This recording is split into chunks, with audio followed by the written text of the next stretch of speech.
భూగమనాన్ని ప్రభావితం చేస్తున్న China dam ప్రపంచంలోనే అతిపెద్దైన 3 గ్రాస్ డ్యాం వల్ల మానవాళికి ముప్పు పొంచి ఉందని బ్రిటన్ శాస్త్రవేత్తలు ఆందోళన వ్యక్తం చేస్తున్నారు. దీనివల్ల భూగమనంలో మార్పులు సంభవిస్తాయని, ఇది శ్రేయస్కరం కాదని హెచ్చరిస్తున్నారు. చైనాలోని యాంగ్జీ నదిపై సుమారు 2.33 కిలోమీటర్ల పొడవు, 181 మీటర్ల ఎత్తులో ది గోర్జెస్ డ్యాం నిర్మించారు.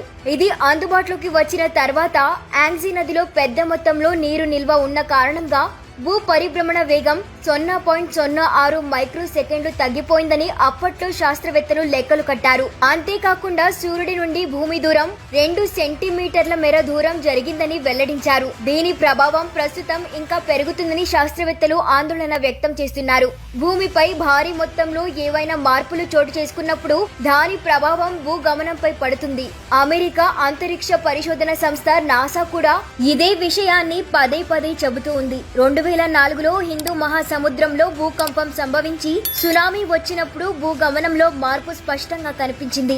దీని ప్రభావంతో రోజు నిడివి సుమారు 2.68 మైక్రో సెకండ్లు తగ్గిపోయింది. ఇలాంటి పరిస్థితి త్రీ గోర్జెస్ డ్యాం వల్ల కూడా కలుగుతుందని శాస్త్రవేత్తలు చెబుతున్నారు. త్రీ గోర్జెస్ డ్యాం కు 3 నదుల నుండి నీరు వచ్చి చేరుతుంది. సుమారు 10 ట్రిలియన్ గ్యాలన్ల నీరు డ్యాం లో నిల్వ ఉంటుంది. అంత భారీ మొత్తంలో ఒక చోట నీరు చేరడం భూమిపై ప్రభావం చూపుతుంది. అంతరిక్షం నుండి సాధారణ కంటికి కనిపించే అతి తక్కువ కట్టడాల్లో ఇది కూడా ఒకటి. ఈ డ్యాం లో ఉత్పత్తి అయ్యే జల విద్యుత్తు 22,500 మెగావాట్లు, అంటే ప్రపంచంలోనే అతి పెద్దవైన 3 అణు విద్యుత్ కేంద్రాల ఉత్పత్తికి దాదాపు సమానం.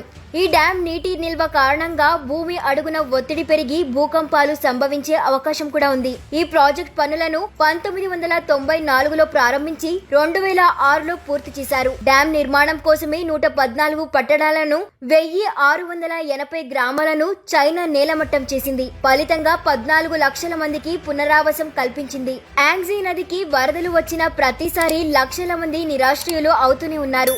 వరద తీవ్రత పెరిగి ఈ డ్యాం కు ఎటువంటి ప్రమాదం జరిగినా దిగువ ప్రాంతాలకు వినాశనం తప్పదు.